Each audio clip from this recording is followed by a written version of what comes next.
Live from NBC4, this is the Channel 4 News at 5. God has done some incredible miracles. I've got some great friends, and more importantly, I've got some incredible lawyers who put it all on the line for me. I want to thank Former them. Orange County Sheriff Mike Corona reacting to the verdict in his trial. A jury today acquitting him of a sweeping corruption conspiracy and convicting him on only one count. Good evening, everyone. I'm Colleen Williams. And I'm Paul Moyer. We'll get to that story of the surprising verdict involving Mike Corona. But first, tonight on this Friday night, we begin with breaking news. It comes to us out of Long Beach.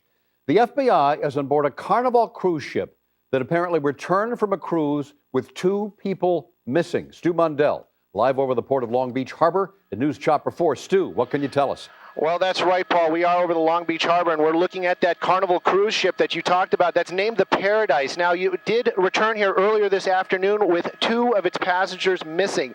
The FBI has boarded the ship and are searching that couple's cabin at this time. What we do know about the missing couple is that it's an elderly couple. He is 90 years old. She is 79 years old, and they have not been seen on the boat since Tuesday.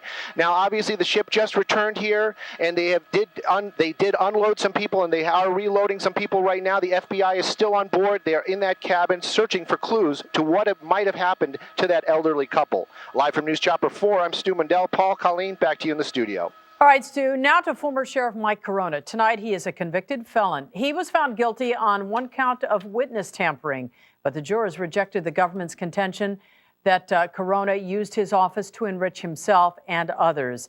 NBC4's Vicki Vargas live in Santa Ana right now with more on what happened today. Vicki. And Colleen, some of those jurors felt that their hands were legally tied, that they could not convict on the other 6 charges because of timing. Jurors said they followed the law and could not find that the man once dubbed America's sheriff had conspired to use his office for personal gain. A lot of things that I need to apologize for in my life, and I'm a man that's got a lot of, has made some mistakes along the way, like a number of people who walk the face of the earth. Mike Corona listened as the verdicts were read count by count. Not guilty on conspiracy, not guilty on mail fraud 3 times over. With that, he began to weep. Then he collapsed on the defense table. Prosecutors charged the former sheriff with accepting bribes for favors. Their star witness was former Assistant Sheriff Don Heidel, who testified he paid Corona $1,000 a month in cash, gave him a boat, and treated his wife to expensive clothes. He was well rehearsed, and we took that into account when we weighed the evidence. The jury did believe what they heard from an undercover tape recorded at this restaurant, that Corona, conspiracy or not, was trying to get Heidel to lie to a federal grand jury. If you don't believe On in that, God, he was just convicted. witness. I use this Don Heidel phrase on an ongoing basis. Man. It's like, all shit surrounds money. I mean, it literally is.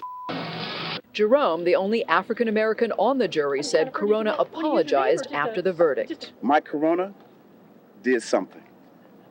His hand was in the cookie jar. He was just smart enough to wipe his hand clean. That's my personal feeling.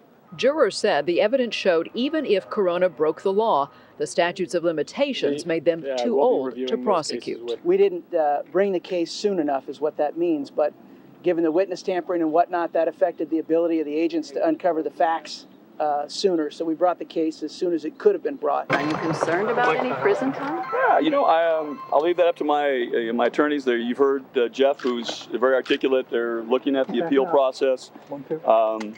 No disrespect to the jury. They spend a lot of time on it, but we'll see what happens on that side of it. And so Corona's attorneys say they will appeal this single conviction, a conviction which does carry a maximum of 20 years in prison. Live in Santa Ana, I'm Vicki Vargas, Channel 4 News. All right, Vicki, as we said, it really was a surprise to a lot of people. The prosecution really thought they had an airtight case, what with all the witness testimony. And as Vicki alluded to, the secret undercover audio tape with Mike Corona's voice on it. So many people in Orange County who followed the Corona corruption trial said they were really surprised by the verdicts handed down by the jury today. NBC4's Doug Kriegel, live in Santa Ana with that part of our story tonight. Doug. Indeed, Paul. Many people here regarded Mike Corona as sort of a celebrity sheriff. And of course, after the Samantha Runyon murder case was solved, Corona became arguably the most famous sheriff in America. He had aspirations for higher office like lieutenant governor. Not anymore.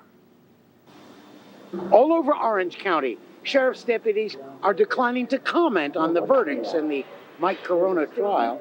Outside the jail and courthouse, many people said they were genuinely surprised. It makes me very upset because there's a lot of crime, and what was done to really enforce the law with him. Everything that he evidently did, he deserves to do hard time. Like, any normal person here on the street, if they had done everything he had done in office, they would be doing life. The current Orange County sheriff issued a statement saying the department is relieved the trial has concluded. She said those charges served as a distraction. Meantime, out on Broadway in Santa Ana, other opinions. I just thought that he would be found guilty. Why? I don't know, that's just what I felt. From everything I heard in the newspapers, it was pretty bad accusations. But again, he was found innocent by a jury of his peers, so that's what matters at the end of the day. Courthouse observers criticized the prosecution for not calling former Sheriff George Jamarillo as a witness. Now the question here is, will Mike Corona have to go to jail on that one guilty count? Live in Santa Ana, Doug Kriegel, Channel 4 News. Now the latest on another story we've been following. Officials in Orange County say a tip led them to a Brea landfill where they resumed the search today for a missing woman. A team of about 50 investigators were back at the landfill there this morning. They are looking for 82-year-old Sarah Mowry, who last spoke to her son on Monday. The next day, she vanished from this assisted living home in Laguna Niguel. She left behind her walker, her hearing aid, her purse, and medication she needs. Investigators would not elaborate on the source or the nature of the tip, but they are also going over a truck they say may be connected to her disappearance. The driver is a friend of Mowry's grandson. He is being held now on a parole violation. Colleen, now on to U.S. Air Flight 1549 that will always be known now as the Miracle on the Hudson. Police divers spent all day today stabilizing the U.S. Airways jet that made that amazing, incredible emergency landing in New York Hudson River yesterday. And amazingly, all 155 people on board the airplane survived without serious injuries. And tonight, some of those passengers are recounting the harrowing moments right before the impact. Reporter Michelle Franzen is live in Lower Manhattan tonight for us with the latest. Michelle. Well, good evening, Paul. Here's where the investigation stands at this hour. The NTSB says that they are indeed searching for both engines of that aircraft, not intact as the plane is here. It sits here at the lower pier here in Lower Manhattan. In the meantime, we're also hearing some amazing stories, and we're also finding out exactly what went right when the plane went down. The crippled jetliner that plunged into the Hudson River is now tied off at a pier in Lower Manhattan. With each person rescued from the wreckage of the U.S. Air jetliner, there are also incredible stories emerging, both of courage and fear in the moments before the plane went down. Usually in moments like that, you would expect chaos. Yeah. It got real quiet. Yeah. 20,000-ton aircraft floating in the water and people didn't die. That's nothing short of a miracle. Just saying, I love you. But it scribbled it as fast as I could because the seconds were going by so quickly. Final thoughts passenger Eric Stevenson wanted his family to know in case he didn't survive. Pilot Chesley Sullenberger, a veteran commercial pilot and former Air Force fighter pilot, is credited for saving lives when the plane came down. His wife in California says her husband and father of two was just doing his job.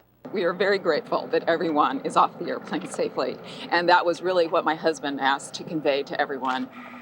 The miraculous outcome was also helped by the quick response of New York's fire, police, and ferry boat crews, who helped bring the freezing passengers to safety. A lot of them were just, in shock. They were thankful that we were there. They were scared, shivering. Today at a City Hall ceremony, Mayor Michael Bloomberg commended crews and pilot Chesley Sullenberger for their heroism, and he offered the entire crew of the U.S. Airways flight a key to the city. Before that happens, all will have to be interviewed by NTSB investigators. In this accident, there were some things that went wrong, but there was so much that went right. Preliminary reports from the pilot and passengers point to the plane hitting several birds and knocking out both engines just after takeoff.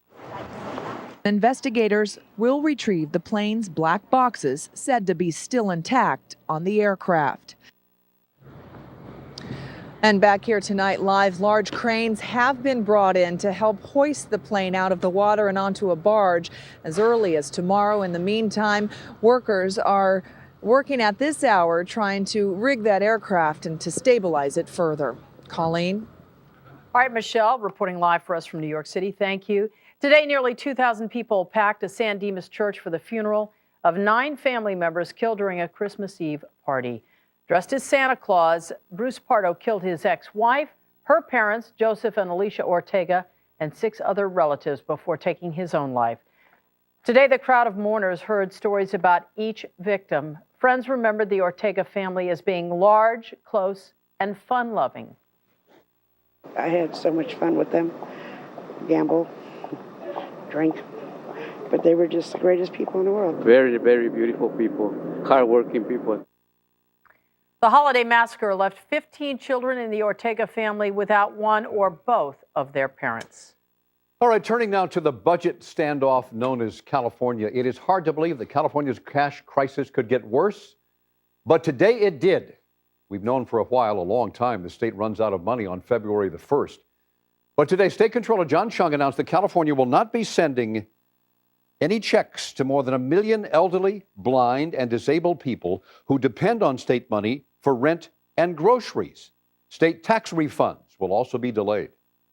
Taxpayers who expected to use their refund to purchase a car, to make food payments, to pay off their credit card bills will have to wait. The deficit clock outside Governor Schwarzenegger's office shows the state is right now, at this moment, more than $8 billion in the red. Still ahead here on the Channel 4 News at 5, the countdown to the presidential inauguration. Well, he was talking about rain. Let's see if he still is. Here's Fritz. Well, Paul, the fire danger continues, but we may as well relax and enjoy a guilt-free, beautiful weekend because we have a chance of rain on the way. All that in my full forecast when we return. Don't go away. Back right now to our top story. FBI agents on board a cruise ship that just docked in Long Beach trying to figure out what happened to a missing couple, an elderly couple.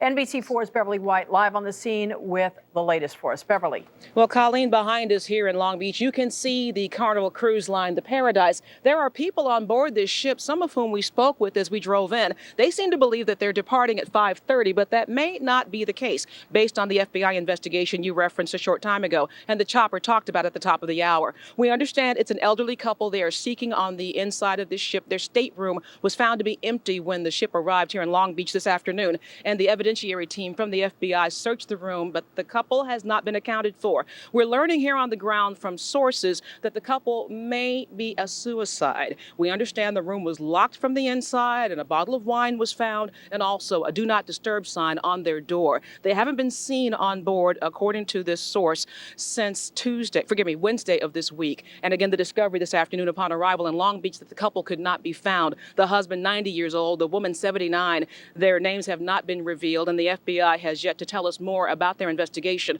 only that the team was on the ship this afternoon and the couple has yet to be found. So again, we're talking about the Paradise, which is one of the Carnival cruise lines that departs here for 3- and 4-day trips to Mexico, which was believed to be the case in this situation, that the couple was on board for an excursion with hundreds of others, and now hundreds of others are back, but the couple cannot be found. The investigation continues. As we learn more, we will share it with you. Reporting live in Long Beach, I'm Beverly White. Back to you in the studio. All right, Beverly, we thank you for the new information. Appreciate it. The inauguration takes place in just 4 days, but President-elect Barack Obama is not waiting until he is sworn in. Today, he took a presidential-style trip to the state of Ohio. And Mr. Obama made a pitch for his massive economic stimulus plan at a factory in Ohio. The $825 billion proposal was unveiled yesterday by House Democrats. The president-elect says his proposal would make smart investments in the country's future and would create solid jobs in up-and-coming industries. But on the other side, the critics are saying the spending is excessive and there are too few tax cuts involved. In the meantime, a Cypress Park teenager tonight preparing to take part in history on Tuesday. She is Jacqueline Mendoza. She is 13 years old. She will see firsthand the swearing in of President-elect Barack Obama.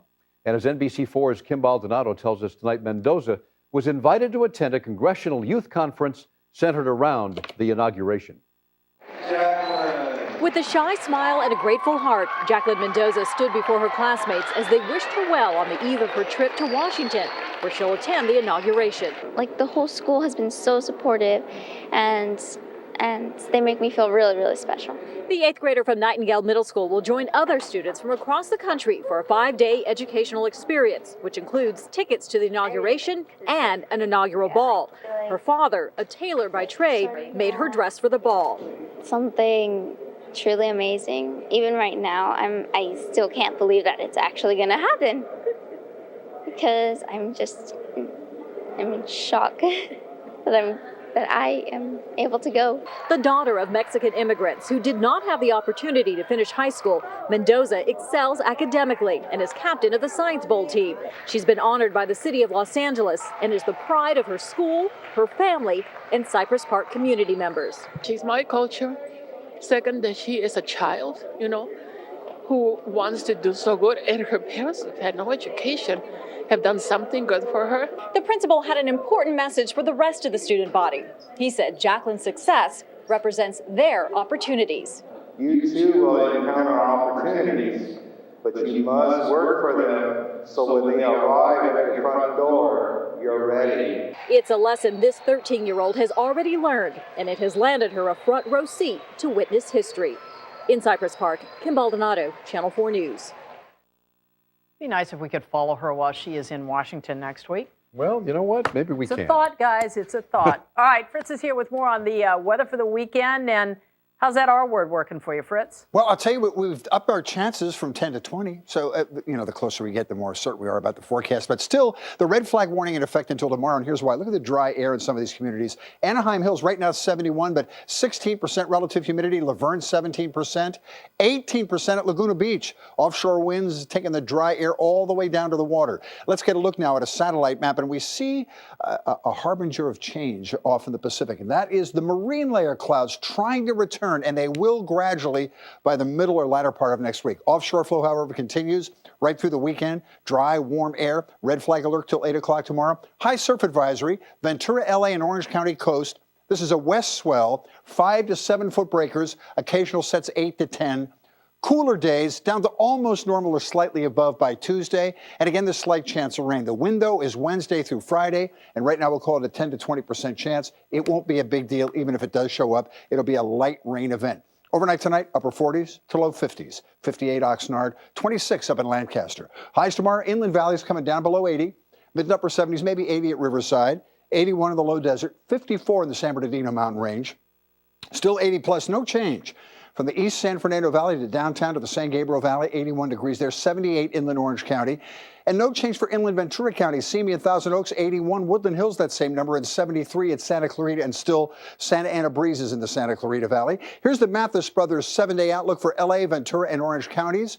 A spectacular weekend. And you can just enjoy it because the fire danger will ultimately go away, and we have a chance of moisture, and that's all we need to sort of reverse this almost 2-week period of very, very dry weather. And that, again, will happen Wednesday through Friday. It's a 10 to 20% chance, and it probably will not warrant a forecast of much measurable rain, maybe a couple of tenths. Inland Empire, the mountains go from the 50s down to the 40s. The low desert goes from the low 80s down to the low 70s once we get that trough in here to replace the dry, high-pressure area we've had. And the valleys will maybe bump up a degree or two on Monday, but then that'll be a head fake because we'll be back down in the 60s by the end of the week. So we're getting slightly more certain that at least somebody's going to get a little rain next week, and that's an awesome. Well, you bumped it to 20%. It's better than 10. Yeah, that's pretty good. We're really going out on a limb here. We are. Yeah. Okay. Enjoy the weekend. Worry about You the rain too, later. sir.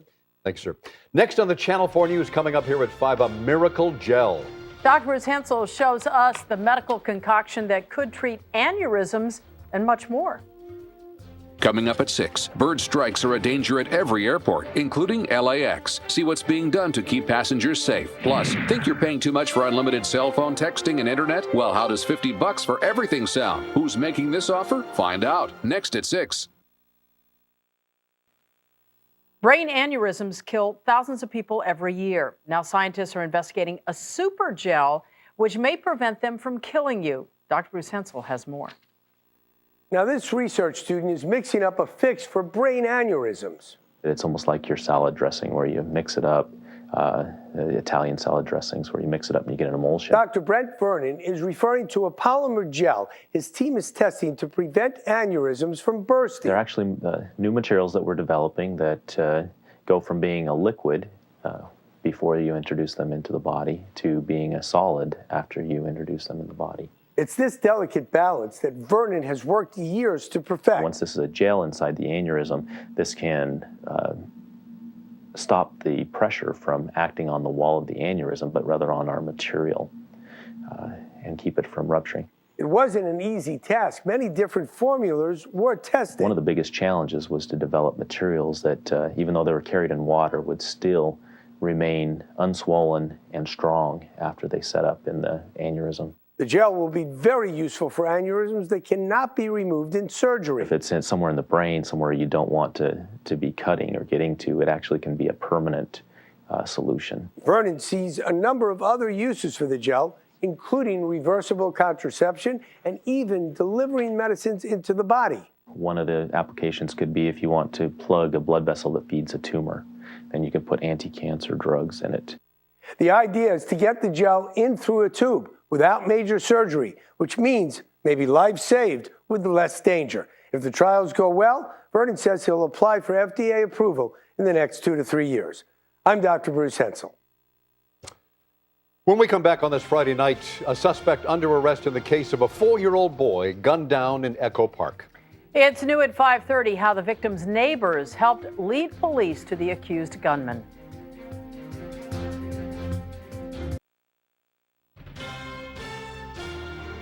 The shooting death of a 4-year-old boy in Echo Park. Police say he was hit with a stray bullet. And tonight, an alleged gang member is under arrest. Hello once again, everybody. I'm Paul Moyer. And I'm Colleen Williams. This shooting happened during a confrontation between suspected gang members, and the LAPD says it threw everything into this investigation. And it says more arrests are, in fact, expected. We get the latest right now from NBC4's Angie Crouch. The family of a 4-year-old boy shot and killed by a stray bullet in Echo Park Tuesday is relieved police have arrested a suspect, but they say they're leaving the rest in God's hands.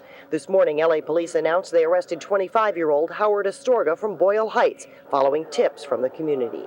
He admitted to us of being present on top of that hill at the time the shooting occurred. Police won't release Astorga's mugshot, but say he's a gang member known to hang out on West Court Street where the shooting happened and has been in and out of custody since he was 10 years old.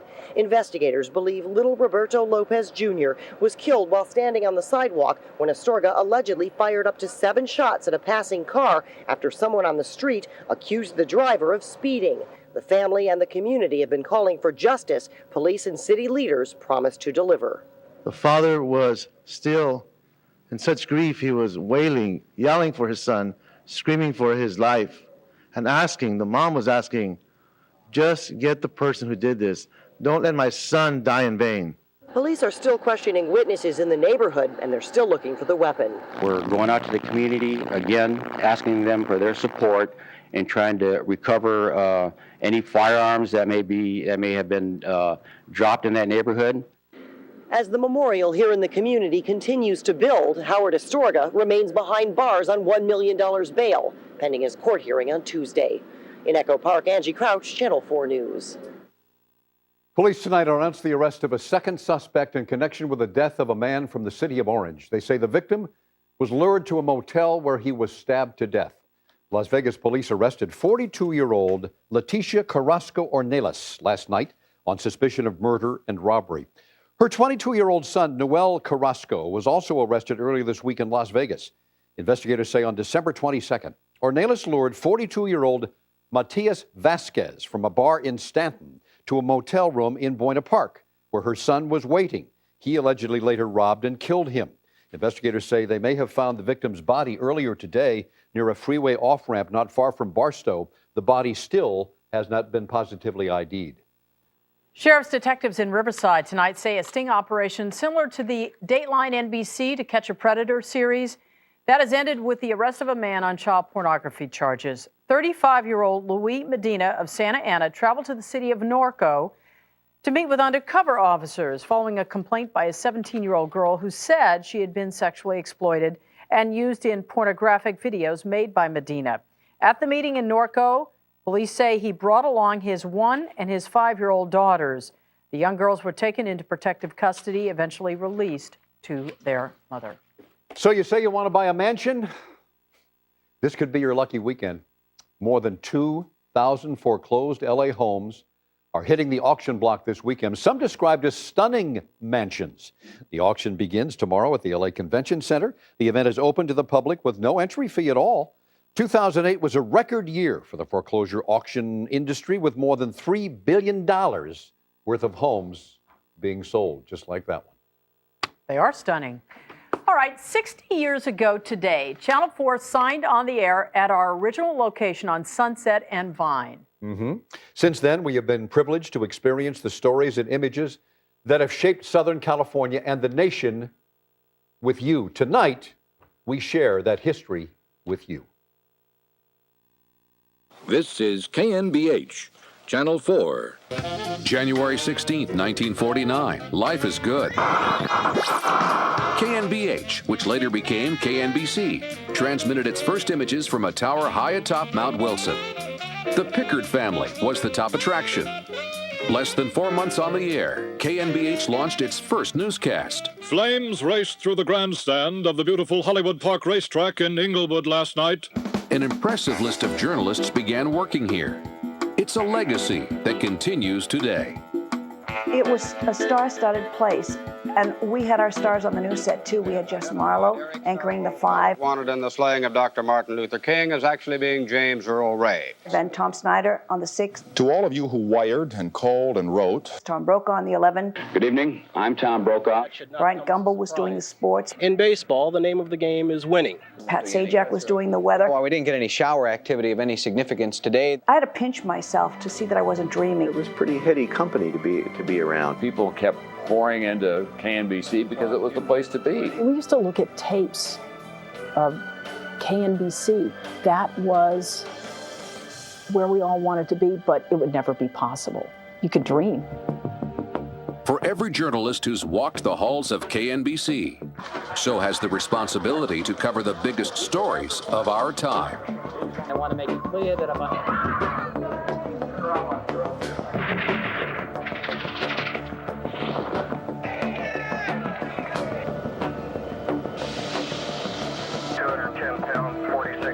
This copy, which you just handed me.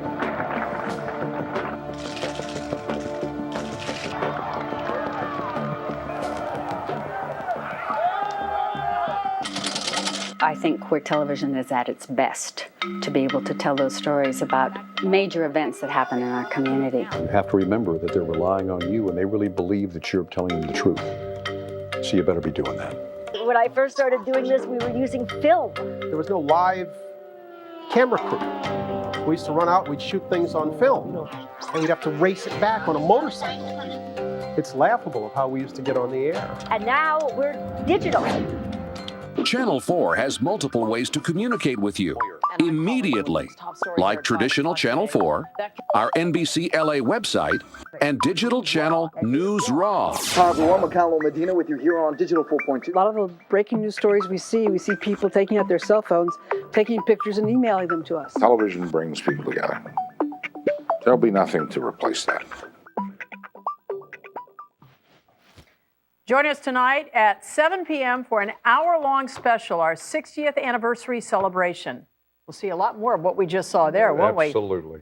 Look back at some of the most memorable moments, top stories, familiar faces, a lot of familiar faces, tonight at 7 p.m. It's Appointment TV. Must-see TV. Well, a lot of great names and a lot of great moments from the 1970s when I started. You remember the 1970s, don't you? Don't ask me that, Paul. You don't want me to go there.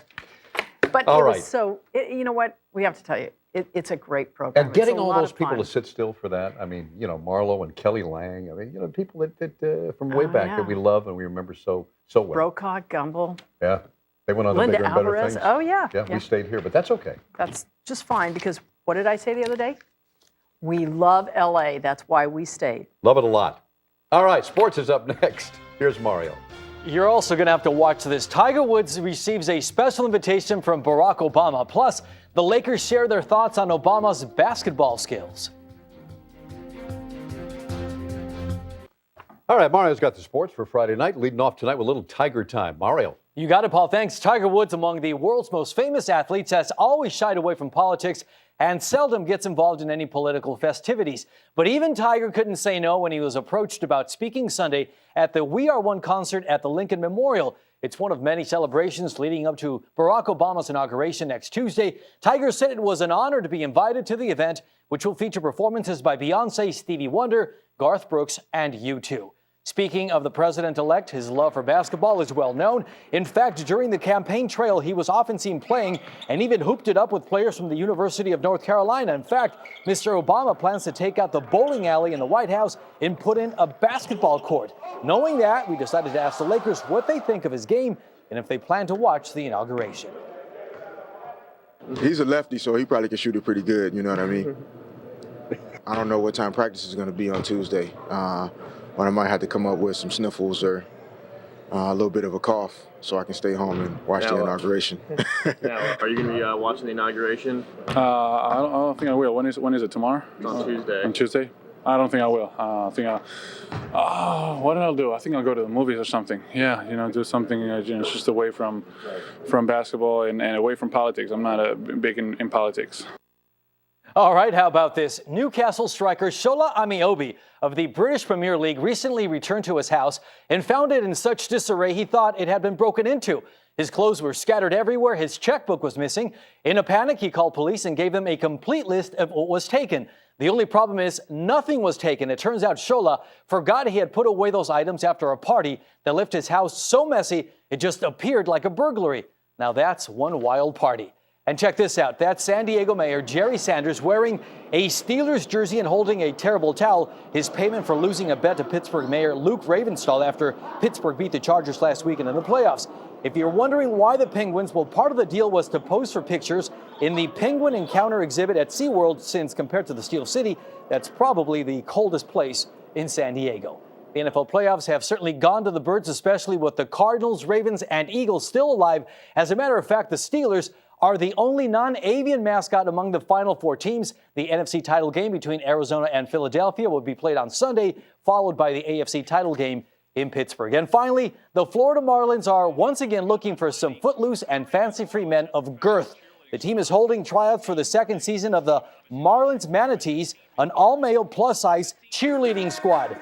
Real manatees are known for their large dimensions, so the Marlins want their manatees to have the same dimensions but be decidedly more agile. The group will dance between innings at all home games on Friday and Saturday nights. Not much to say except shake that booty. All right, if I'm at a Marlins game, I know where I'm going between innings. Maybe get some food. Guys, that's it. Back to you. Yeah. Lots to look at. All right.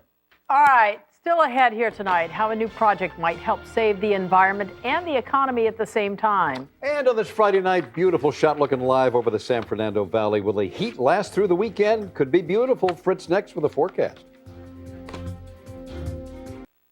There is a new green project that is not only looking at ways to develop sustainable energy and reduce carbon emissions, it could also boost our struggling economy. NBC4's Pablo Pereira has more. If the United States economy is to recover, it will need an energy boost. That's what some of the Silicon Valley's movers and shakers say, and they're putting their money where their ideals are, to the tune of $100 million, launching a new research institute at Stanford University to focus on global energy. A new technology that meets the China price, that you can sell to China as an alternative for burning coal. That's the holy grail in this, and that's the kind of problem we want to focus on. The money will go towards energy solutions at Stanford, a big catalyst for the economy, according to both the White House and Silicon Valley leaders.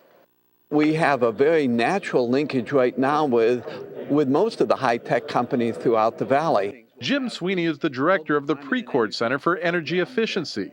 It will be very natural for research, lead to licensing, lead to technology that will spread throughout not just the valley in the United States, but the world. Some of the technology is already in place for a green rally. Now the money is in place for research to take this kind of technology to the next level. Pablo Pereira, Channel 4 News. All right, Fritz is back with a quick look at our weather for the weekend. Fritz. Okay, Colleen, well, we can't let our guard down now. The red flag warning continues for LA and Ventura County till 8 o'clock tomorrow night. But a slow change in patterns, a slow return to normal temperatures, a slow reintroducing moisture into our skies, and a slow letting down of the fire danger. And then the payoff would be a little rain if we could do it. Again, that window of opportunity for rain is Wednesday to Friday. We'll call it a 10 to 20% chance. Not a lot of measurable rain. Along the coast over the weekend, spectacular weekend at the beaches.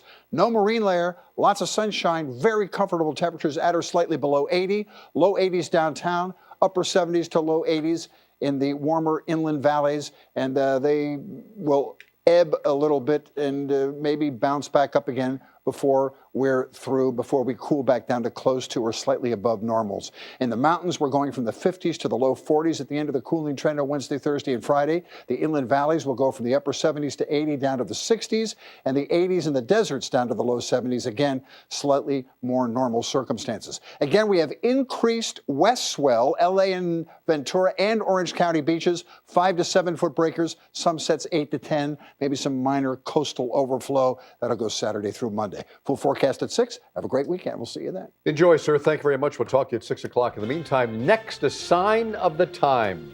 Find out why the House doesn't always win in Las Vegas. Well, apparently making a profit in Nevada is no longer a sure bet. A new report out today shows a huge drop in casino profits in 2008.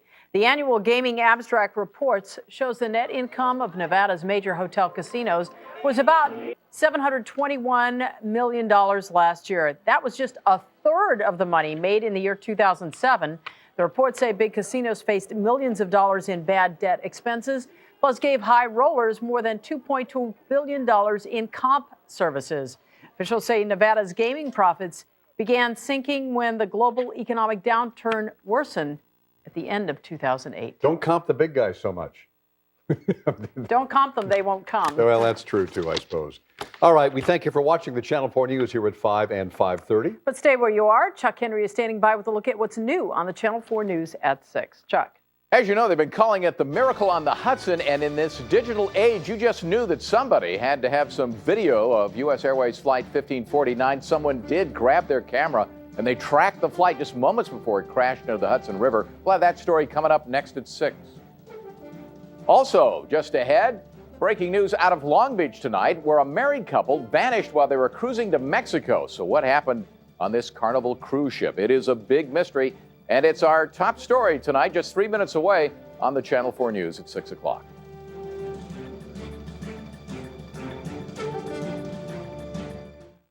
Live from NBC4, this is the Channel 4 News at 6. We join you tonight at 6 o'clock. We have breaking news out of Long Beach, and this involves this Carnival cruise ship. The FBI right now joining the search for a couple who vanished during a cruise to the Mexican Riviera. Channel 4's Beverly White is live in Long Beach right now with more on this mystery at sea. Beverly.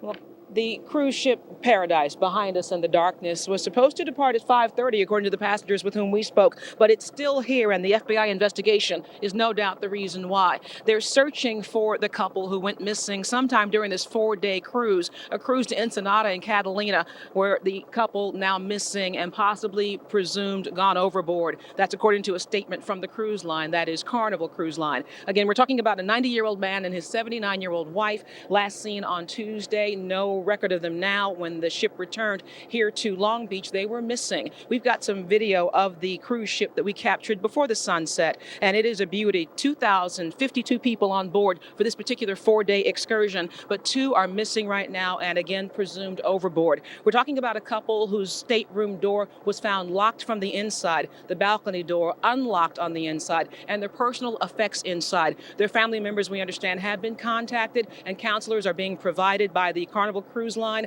Again, we're talking about the Paradise, due to leave sometime tonight, but as of yet still tethered to the shore right here in Long Beach. Reporting live, I'm Beverly White. Back to you in the studio. All right, Beverly, the other big story, there is a verdict in the corruption trial of Mike Corona, and the outcome, well, it even surprised Orange County's former top cop. Corona was accused of accepting bribes and kickbacks while he was the sheriff.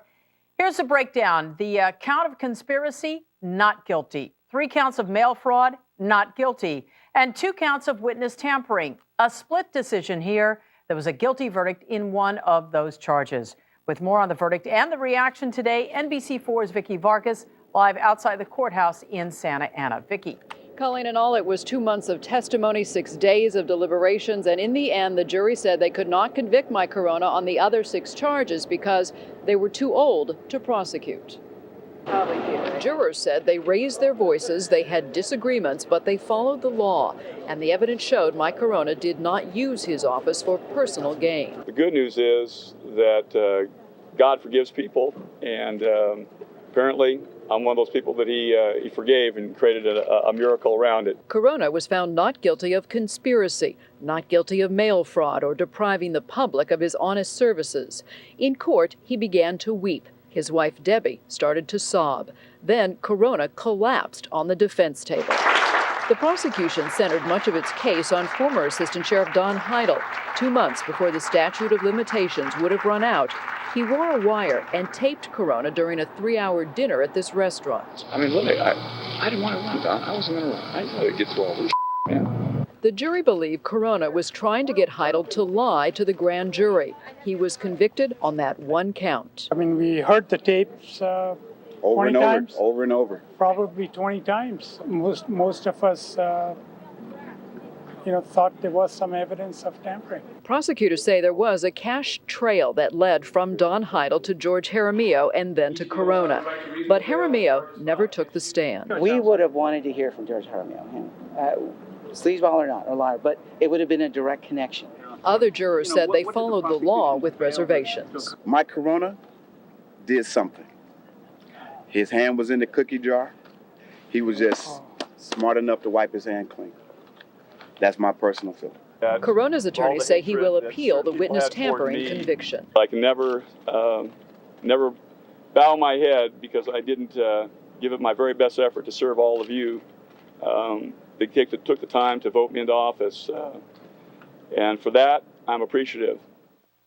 Now, according to prosecutors, that single count carries with it a maximum of 20 years. They will all be in court next Wednesday to discuss the remaining cases against Deborah Hoffman and Debbie Corona.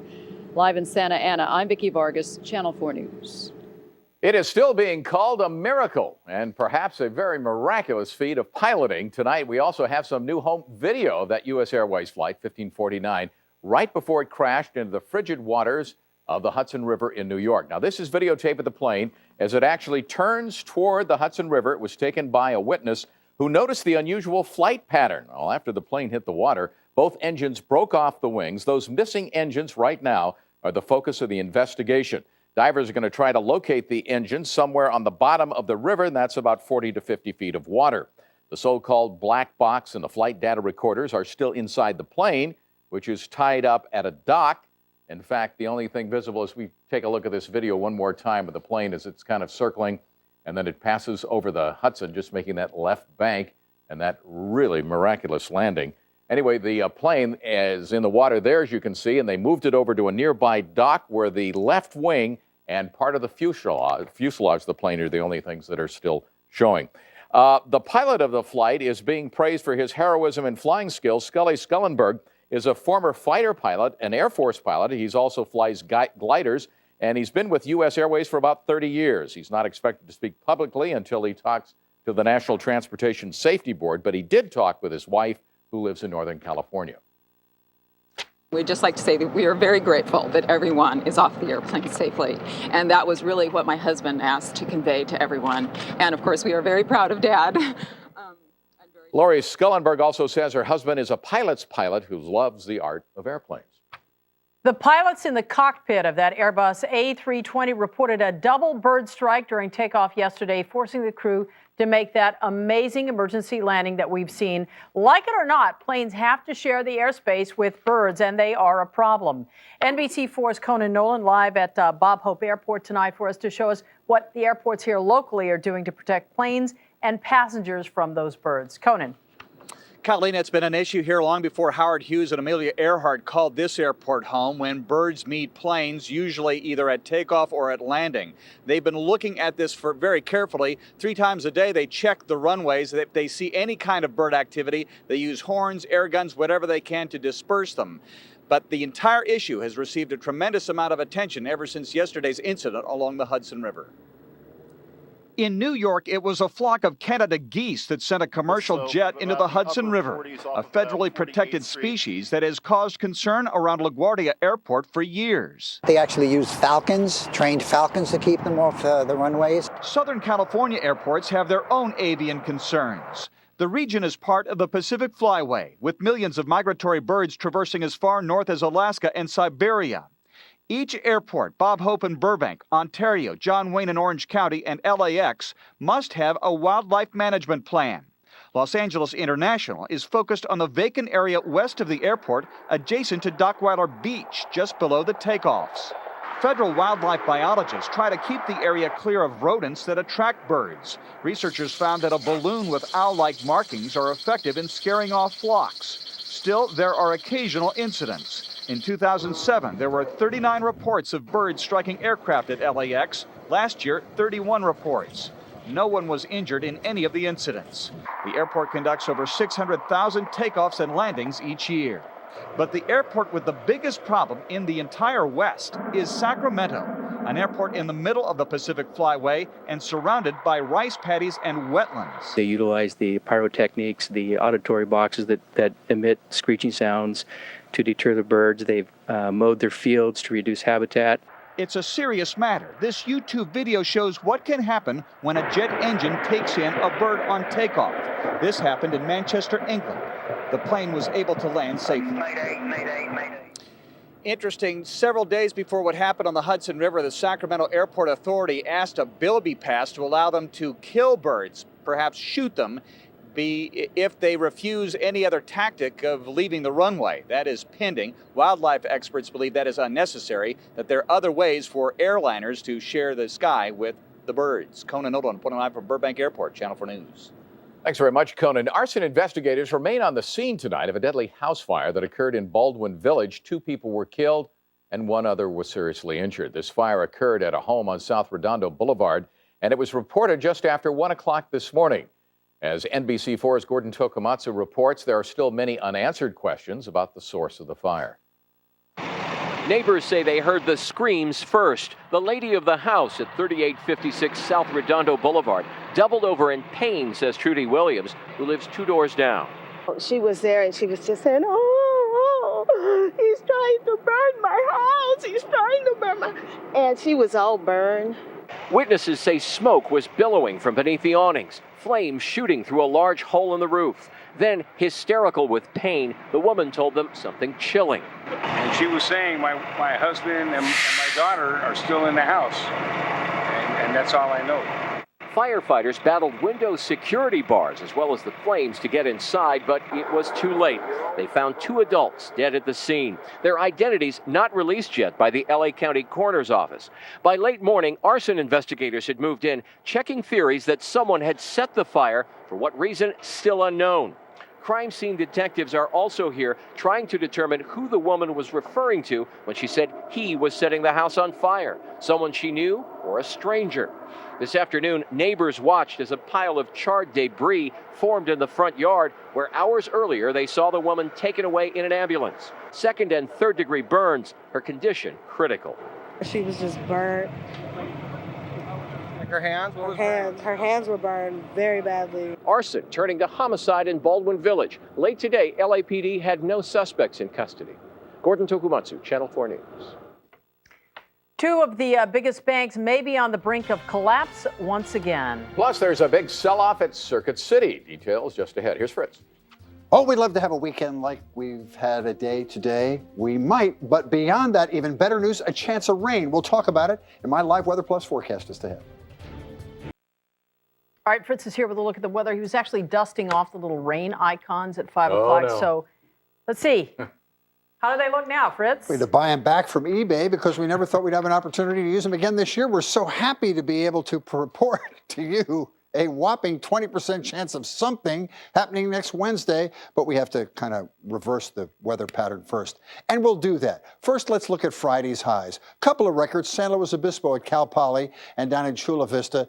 No place really close to town here. Downtown was 83, beautiful temperatures though. Long Beach 82, Pomona at the Fairplex was 85. Up in the Antelope Valley, Lancaster at 67, 82 at Anaheim and Riverside, 79 degrees.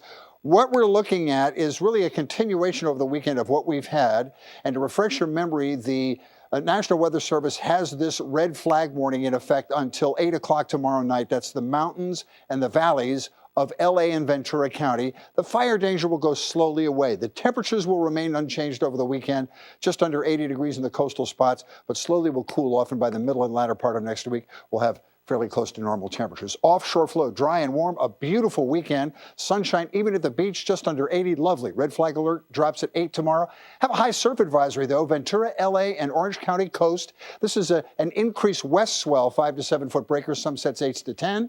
And we've got cooler days coming, 60s and 70s, very close to normal by Tuesday. And the slight chance of rain, we've upped it by 10%, 10 to 20%, the window Wednesday through Friday. And even if we get it, it will be a light event. Upper 40s, low 50s overnight, 26 in the Antelope Valley, Apple Valley 32. Look at these highs. We're just below 80 in the warmer inland valleys. For instance, San Bernardino, 78, Ontario, 79. Over 80 still, a little closer to Burbank here into the San Gabriel Valley. We'll go 81 at Glendale, straight south to downtown Los Angeles, Simi, Thousand Oaks, Oxnard, Woodland Hills, all that number, 73 degrees at Santa Clarita. Here's a look now at the 7-day outlook for LA, Ventura, and Orange counties. And we're going to see just relatively unchanged circumstances over the weekend. Wednesday to Friday, we have that 10 to 20% chance of rain. And that would just be a lovely thing to sort of counteract the effects of 2 weeks of very dry weather. All righty, we'll look forward to it. And now we go over to the far corner where Mario's standing by to tell us what's coming up in sports. Hey, Chuck, thank you. How much would you pay to read Kobe Bryant's blog? Another head coach fired in the NFL. Plus, the Lakers get ready to face a hot shooting Orlando team at Staples.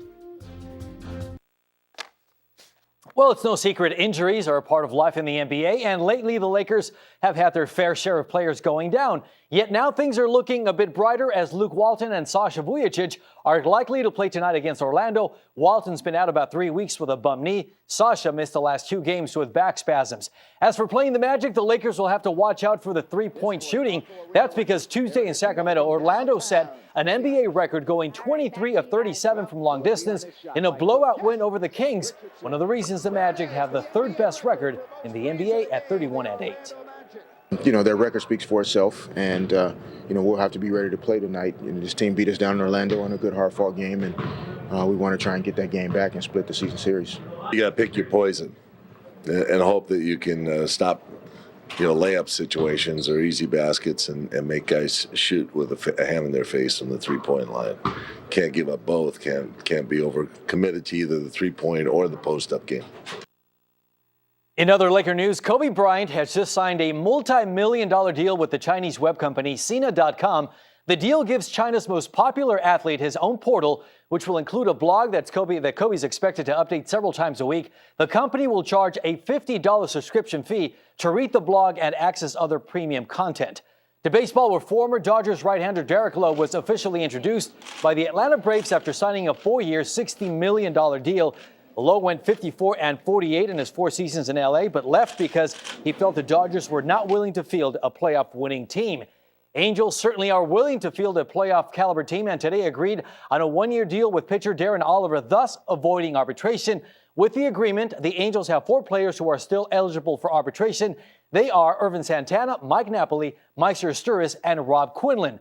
Surprising news from the NFL, where the Tampa Bay Buccaneers decided to fire head coach John Gruden and GM Bruce Allen after the team failed to make the playoffs following a 9-3 start. Gruden spent 7 years in Tampa, winning the Super Bowl back in 2003 when he beat his former team, the Raiders.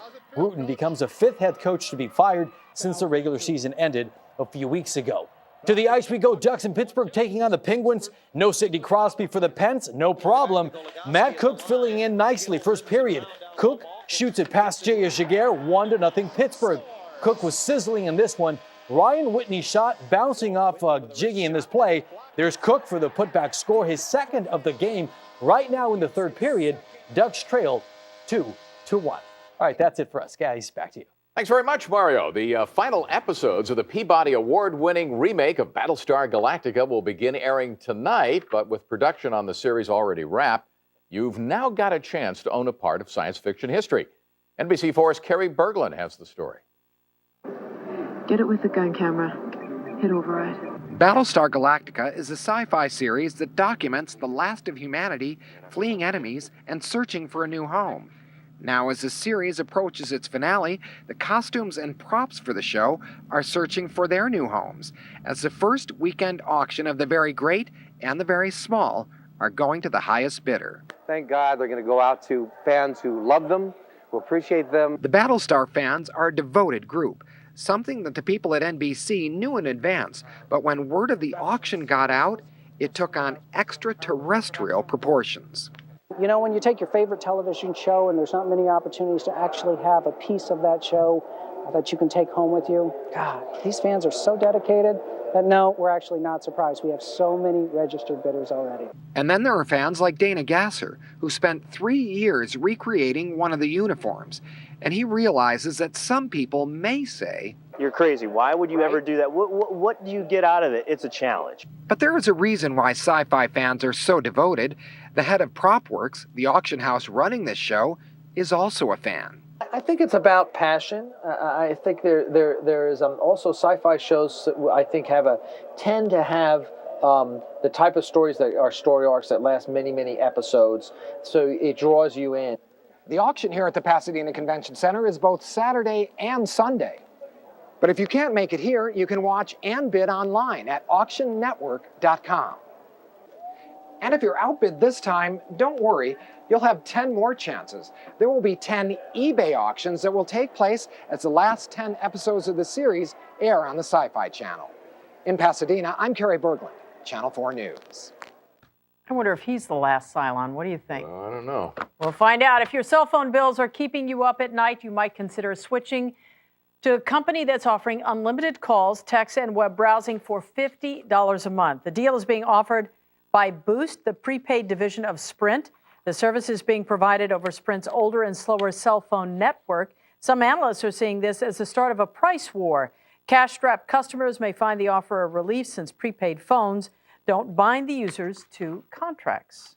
Still ahead, the lights are going out on one of the country's largest electronic retailers. And that could mean big deals on plasmas and other gizmos and gadgets starting tomorrow. Circuit City's big sell-off coming up next. All right, Colleen, then coming up tonight here on the Channel 4 News at 11 o'clock, an investigation into our top story. A husband and wife vanished from a cruise ship. Now the FBI is involved in this. We'll have the latest on it tonight. Also, a salmonella outbreak tied to peanut products takes on a growing sense of urgency. Hundreds of cases, and now 6 people have died. Those stories and all the late-breaking news tonight after the season premiere of Friday Night Lights. Then Dateline NBC on Southern California's local news leader, the Channel 4 News at 11. They are at it again. The Fed is funneling billions of dollars more to bail out 2 of the nation's largest banks. Bank of America is getting another $20 billion in financial aid. That's on top of the $25 billion it already received. B of A says it needs the extra cash after it inherited more than $15 billion in losses when it bought Merrill Lynch. Today, Citigroup reported more than $8 billion in losses for the fourth quarter. The financial giant also announced that it'll separate its banking units from its other operations. The Fed's announcement that it would back up to $301 billion worth of loans for Citigroup. And Circuit City is going out of business. The bankrupt company was unable to find a buyer and will now have to close more than 500 stores. This will leave some 30,000 people without jobs. Channel 4's Mary Parks with details. For nearly a year, Circuit City had been trying to refinance its debt, but the hobbled credit market and consumer worries proved too much. The company's CEO said this was the only possible path after Circuit City failed to find a buyer. I heard the news. It's very shocking. Probably just going to focus on school. I guess, look for another job. The liquidation of Circuit City comes on the heels of the worst holiday shopping season in 4 decades. Consumers have slashed spending as they worry about job security and retirement funds. Ryan Rubin says he plans to stick around through the liquidation, then look for another sales job. The recession just hitting everybody. You know, it's just kind of hard to stay up at this point in time. As far as management, they laid it to me really cool. Couldn't really say that, you know, I felt like I've been done wrong in any way. However, it's just sad, you know. The company still needs final approval for the liquidation from the courts, but analysts, meantime, are saying this will have a very large impact on commercial real estate across the country. Circuit City used to be the anchor store for this strip mall, but now the store's 30,000 square feet sit empty. Experts say the abandoned store will likely cause nearby lease rates to plummet. Most of the lenders are so conservative. Everyone's scared to go out and take a risk with anybody. But at a certain point, there is, I think right now, even a lot of opportunities. There's a lot of people that want to get buildings. And I think eventually someone's going to go, okay, I'm going to take a chance. But that will be too late for Circuit City employees like Zach Sumter. I just think it's the way the economy is. I mean, just depression right now, and that's just what's happening. Over the past 60 years, Circuit City built itself into the nation's second largest electronic chain. The owners now estimate the name will disappear altogether by mid-March. Mary Parks, Channel 4 News. And that'll do it for us on this Friday. Coming up next, Brian Williams, the NBC Nightly News, with more on that landing on the Hudson River. And we'll see you back here tonight with all the late breaking news. Have a good evening.